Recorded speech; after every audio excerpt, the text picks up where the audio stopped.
Hello everyone, welcome to Crackex. तो आज हम डिस्कस करने वाले हैं पीएम केयर्स फंड के बारे में और इंडिया में कौन कौन से ट्रस्ट होते हैं, ट्रस्ट को कैसे फॉर्म करते हैं, कॉन्स्टिट्यूशन क्या होता है ट्रस्ट फॉर्म करने का। और उसके साथ ही हम डिस्कस करेंगे कि ऑब्जेक्टिव क्या है पीएम केयर फंड का, क्यों फॉर्म किया गया। और उसके साथ ही ये भी हम पढ़ेंगे कि प्रधानमंत्री नेशनल रिलीफ फंड ये कब फॉर्म हुआ था और ये क्यों फॉर्म हुआ था। ठीक है ना। और इसके साथ साथ हम पढ़ेंगे एसडीएमए के बारे में, जो कि होता है स्टेट डिज़ास्टर मैनेजमेंट अथॉरिटी, और सीएम रिलीफ फंड होता है और स्टेट रिलीफ फंड। इस सब के बारे में आज हम डिस्कस करेंगे। तो चलिए स्टार्ट करते हैं। तो सबसे पहले हम जान लेते हैं कि ट्रस्ट क्या होता है। ट्रस्ट को डिफाइन किया गया है सेक्शन 3 के अंदर, और जो कि आता है इंडियन ट्रस्ट एक्ट 1882 में। इसका मतलब होता है कि कोई एक पर्सन, जिसको कि हम सेटलर बोलते हैं, वो अपनी प्रॉपर्टी को ट्रांसफ़र कर देता है। जो ट्रांसफ़र करता है उसको हम बोलते हैं सेटलर, और जिसके अकाउंट में वो ट्रांसफ़र करता है उसको हम बोलते हैं ट्रस्टी। ठीक है। उसके बाद में आता है, वो जो ट्रस्टी होता है उस प्रॉपर्टी को मैनेज करता है for the benefit of someone else, अपने बेनिफिट के लिए नहीं, किसी थर्ड पर्सन के बेनिफिट के लिए उसको मैनेज करता है, जिसको हम बोलते हैं बेनिफिशियरी। ठीक है। अब इंडिया में कौन कौन से ट्रस्ट हैं वो हम देख लेते हैं। There are two types of trust in India, private trust and public trust. जैसे कि हम जानते हैं प्राइवेट ट्रस्ट होता है और एक public trust. Private means for जो कि प्राइवेट प्रॉपर्टी है, और पब्लिक ट्रस्ट जो कि गवर्नमेंट प्रॉपर्टी है उसको हम पब्लिक ट्रस्ट बोलेंगे। प्राइवेट ट्रस्ट है उनको मैनेज किया जाता है इंडियन ट्रस्ट एक्ट 1882, वाइल जो पब्लिक ट्रस्ट हैं उसमें आते हैं charitable and religious trust are govern by statutes like the Charitable and Religious Trust Act 1920, the Religious Endowments Act 1863, the Charitable Endowments Act 1890, the Bombay Public Trust Act 1950. Charitable purpose as decided, charitable purpose as defined under section 2 of 15 of the Income Tax Act includes relief to the poor in the form of education, medical aid और through any other object of public utility. तो charitable purpose जो कि section 2 of 15 में define किया गया है, उसका ये मतलब होता है जो आप फंड कलेक्ट कर रहे हैं उसको आप कहाँ कहाँ यूज़ कर सकते हैं। एक तो आप एजुकेशन में यूज़ कर सकते हैं, medical aid, medical help provide करने में यूज़ कर सकते हैं, और किसी और पब्लिक यूटिलिटी में यूज़ कर सकते हैं जो कि जो नीडी है उसकी हेल्प करने में मदद करे। ठीक है। अब what is PM cares fund. अब पीएम केयर्स फंड इसका क्या मतलब है ना। अब इसका मतलब है कि अभी जैसे कि आप जानते हैं कोविड-19 अभी चल रहा है, बहुत ज़्यादा डेडली डिजीज़ है, तो आप सबको बहुत ही ज़्यादा प्रिकॉशन के साथ रहना चाहिए, बच के रहना चाहिए। तो इसको देखते हुए हमारे प्रधानमंत्री साहब ने एक ट्रस्ट स्टार्ट किया, या फिर एक फंड स्टार्ट किया जिसको नाम दिया गया पीएम केयर्स फंड। ठीक है। तो अब इसमें क्या किया गया है कि कैपेबल है डोनेट करने के, वो कैपेबल कर सकता है, बाइंडिंग नहीं है, जिसको मर्जी है वो डोनेट करे, जिसको मर्जी नहीं है वो डोनेट ना करे, ताकि हम ये जो डेडली डिजीज़ है कोविड-19 जो पैंडेमिक है उससे हम बच सकें, उससे निजात पा सकें, उससे लोगों को बचाया जा सके। जो गरीब तबके के लोग हैं उनको बचाया जा सके, उनकी हेल्प की जा सके। जो अनएम्प्लॉयड हो गए हैं उनको टाइम से एटलीस्ट खाना प्रोवाइड किया जा सके। ठीक है। तो अब इसकी जो फुल फॉर्म है वो ये है, prime ministers citizen assistance and relief in emergency situations fund. ठीक है।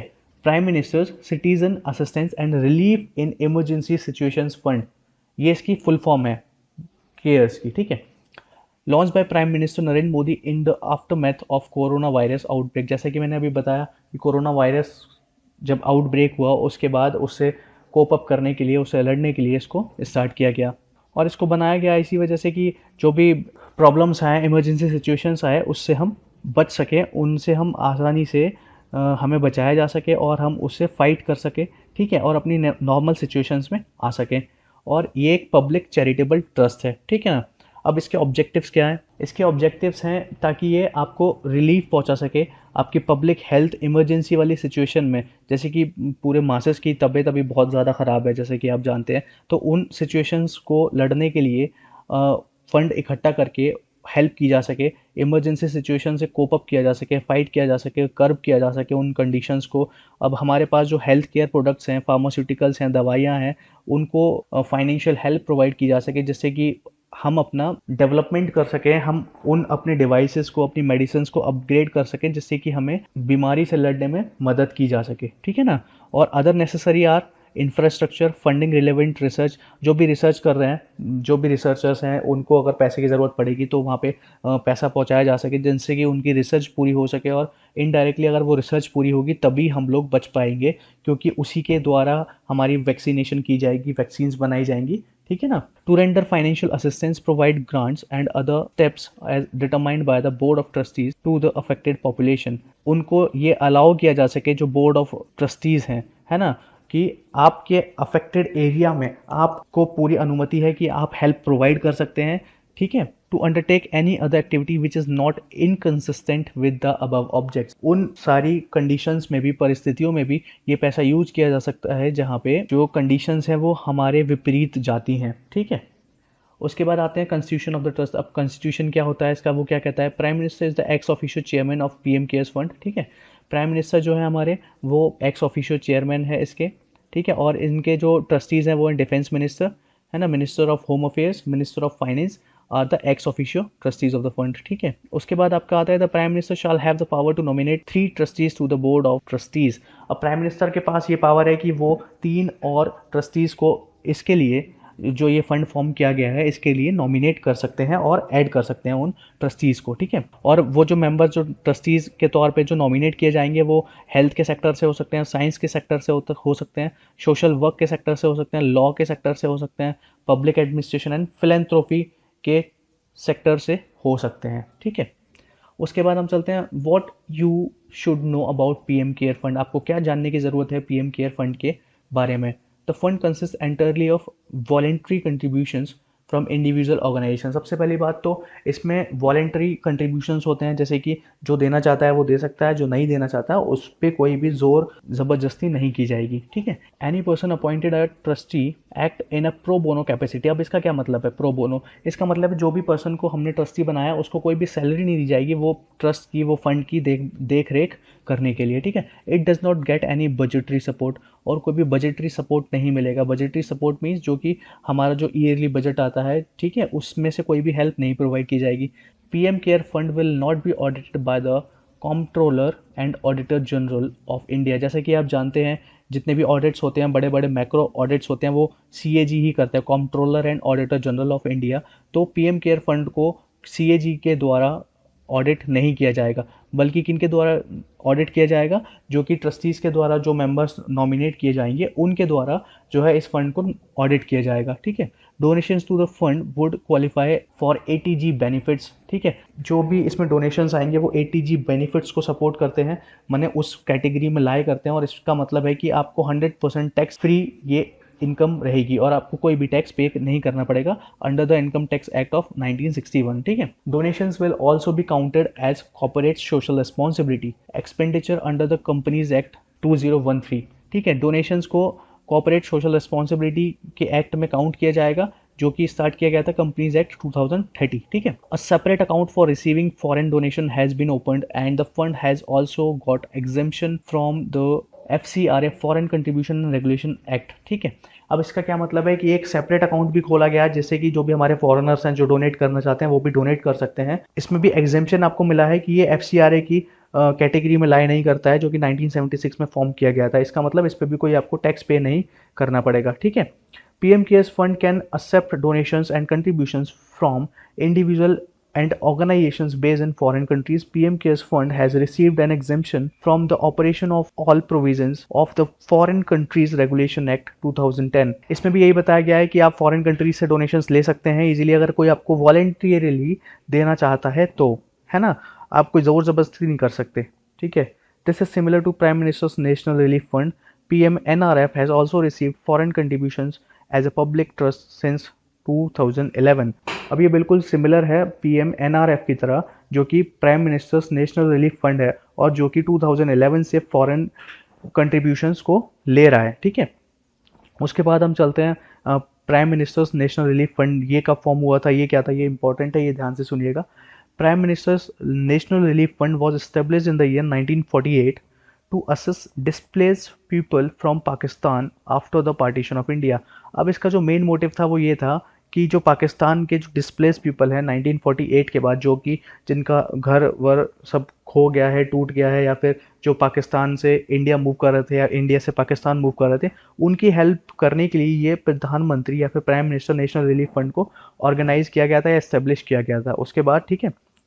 Now the fund is use primarily to provide immediate relief to the families, और अब ये फंड इमीडिएट रिलीफ प्रोवाइड करने में हेल्प करता है। माने कोई भी बड़ी कैलमिटी आ गई, कोई भी तूफान आ गया या फिर सुनामी आ गई या फिर अर्थक्वेक आ गया, उनके जो विक्टिम्स होते हैं उनको हेल्प प्रोवाइड करने में ये अब फंड यूज़ किया जाता है। और इसमें कुछ बच्चे हैं जो कि, या फिर कोई भी बहुत गरीब होता है जो कि अपना मेडिकल ट्रीटमेंट अफोर्ड नहीं कर सकते, जैसे कि किडनी ट्रांसप्लांट, हार्ट सर्जरीज, है ना, और कैंसर ट्रीटमेंट या फिर एसिड अटैक, उन गरीब लोगों की भी हेल्प करने में इस पैसे का यूज़ किया जाता है। और इसमें भी केवल पब्लिक कंट्रीब्यूशंस ही होते हैं और बजटरी सपोर्ट कोई नहीं होता है। इट मीन्स आपको फाइनेंशियल बजट में से इसमें कोई हेल्प नहीं दी जाएगी, केवल वॉलेंटियरली जो आपको कंट्रीब्यूशन मिलेगा वही फंड इसमें आ सकता है। पीएमएनआरएफ जो है वो पार्लियामेंट के द्वारा रिकॉग्नाइज नहीं है, उनके द्वारा बनाया नहीं गया था, है ना, लेकिन रिकॉग्नाइज है as a trust under the income tax act. But income tax act के अंदर इसको रिकॉग्नाइज किया गया है, ठीक है। मतलब इसका कोई रिकॉर्ड वहाँ पे नहीं है पार्लियामेंट में। इसका मतलब है कि पार्लियामेंट द्वारा फॉर्म नहीं किया गया था, इसलिए इसका कोई बिल वगैरह नहीं है, बट इनकम टैक्स एक्ट के अंदर ये मेंशन्ड है। Contributions toward PMNRF are notified for 100% deduction from taxable income under section 80G, और इसमें भी 100% टैक्स जो है वो माफ़ किया गया है आपका under section of 80G of income tax act 1961। Then Prime Minister is the chairman of PMNRF and assisted by officers staff of an on an honorary basis. इसका क्या मतलब हुआ? इसका मतलब हुआ कि प्रधानमंत्री जो है वही पीएमएनआरएफ के भी चेयरमैन है, और इसके जो ट्रस्टीज़ हैं या फिर जो इसमें हेल्प करते हैं वो होते हैं ऑफिसर्स, जो कि उनका जो ओनर होता है, ओनरी बेसिस पे, इसका मतलब उनकी डिग्निटी है, उनने बहुत अच्छे काम किए हैं, उसके बेसिस पे उनको चूज़ किया जाता है। उसके बाद आपका आता है PM cares fund versus PM national relief fund and CM state relief fund versus SDMA, ठीक है। अब इन सब में डिफरेंसेस क्या हैं, देखिए। Unlike PM national relief fund, PM cares and CM relief funds and SDMS are not dependent on donations. अब इसका मतलब है कि वो केवल डोनेशंस पर ही डिपेंडेंट नहीं रहते हैं, है ना। PM cares and state disaster management authorities are governed by central laws, while CM relief fund are governed by state laws. अब ये तो जायज़ सी बात है, पीएम केयर्स फंड जो है वो सेंट्रल अथॉरिटी है, और स्टेट डिजास्टर मैनेजमेंट वो भी है, जो कि वो भी है सेंट्रल अथॉरिटी है। तो इनको सेंट्रल लॉज जो है गवर्न करते हैं, और जो सीएम रिलीफ फंड होता है वो स्टेट लॉज के ऊपर चलता है। इसके बाद आता है donations to PM care fund and state disaster management authorities qualify as CSR. CSR जैसे कि अभी हमने पढ़ा था कॉर्पोरेट सोशल रिस्पॉन्सिबिलिटी, है ना, but not CM relief fund. इसका मतलब है कि जो भी डोनेशंस होंगे स्टेट डिजास्टर मैनेजमेंट में और पीएम केयर फंड में, वो सीएसआर की कैटेगरी में लाई करते हैं, और जो सीएम रिलीफ फंड है वो सीएसआर की कैटेगरी में लाई नहीं करता है। उसके बाद आता है आपका SDMA are funded through a joint corpus. इसका मतलब है जो SDMA state disaster management authority है, उनको जॉइंट कॉर्पस माने जो स्टेट का और सेंटर का खजाना है उसमें से हेल्प की जाती है, जिसमें कि सेंटर का जो कंट्रीब्यूशन होता है वो 75% होता है और स्टेट का जो कंट्रीब्यूशन होता है वो 25% होता है।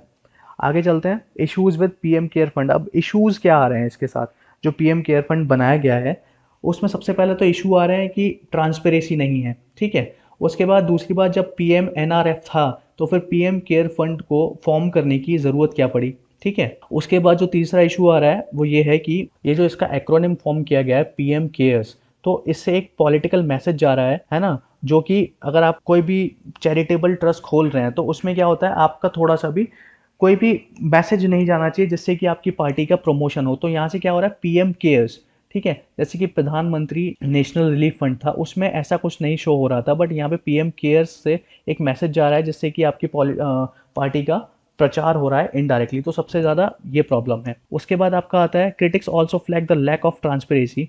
जैसा कि मैंने आपको बताया ट्रांसपेरेंसी कि इतना पैसा आया तो आपने कहाँ यूज़ किया है, वो कहाँ पे हमें शो करी है ना। उसके बाद आपका आता है suggestions regarding PM care fund. अब इसमें सजेशन जो कि कुछ कमियां हैं उनको जो दूर करना चाहिए वो ये है कि एक तो जो अभी इसमें प्रॉब्लम है वो ये है कि जो भी डोनेशंस कर रहे हैं, जितनी भी डोनेशन हो रही है या इस फंड में, वो जो है ये लोग डिस्क्लोज नहीं कर रहे हैं कि कितनी डोनेशन आ रही है, ठीक है ना।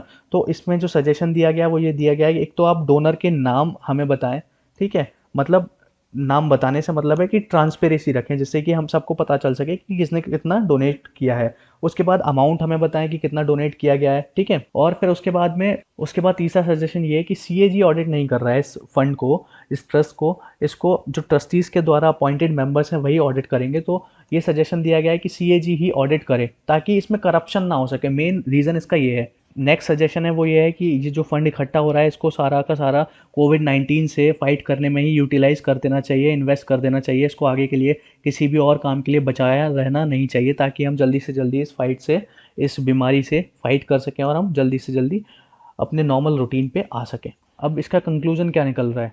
अब इसका कंक्लूजन ये निकल रहा है कि क्योंकि इसमें माइक्रो डोनेशंस हुए हैं, माने कम से कम 10 रुपये भी अगर आप डोनेट करना चाहते हैं तो वो डोनेट कर सकते हैं। तो इसमें एक छोटे से छोटे आदमी ने और एक बड़े से बड़े बिजनेसमैन ने डोनेट किया है। तो अब डोनेट क्यों किया है वो? डोनेट इसलिए किया है क्योंकि वी ट्रस्ट आवर गवर्नमेंट। तो बस अब हम यही आशा करते हैं कि ये सारे जो भी फंड डिस हमने डिपॉजिट किया है वो अच्छी जगह जाए, अच्छी जगह यूटिलाइज हो, कोविड-19 से फाइट करने में यूज़ हो। और जो गरीब लोग हैं, जो अनएम्प्लॉयड हो गए हैं, जिनके पास खाने को नहीं है, उनको दिया जाए, उनको अच्छी सर्विसेज प्रोवाइड की जाए, उनको भूखा मरने से बचाया जाए। तो बस इसलिए दिया गया है, ठीक है ना? तो चलिए, यही था बस। Thank you, thanks for watching.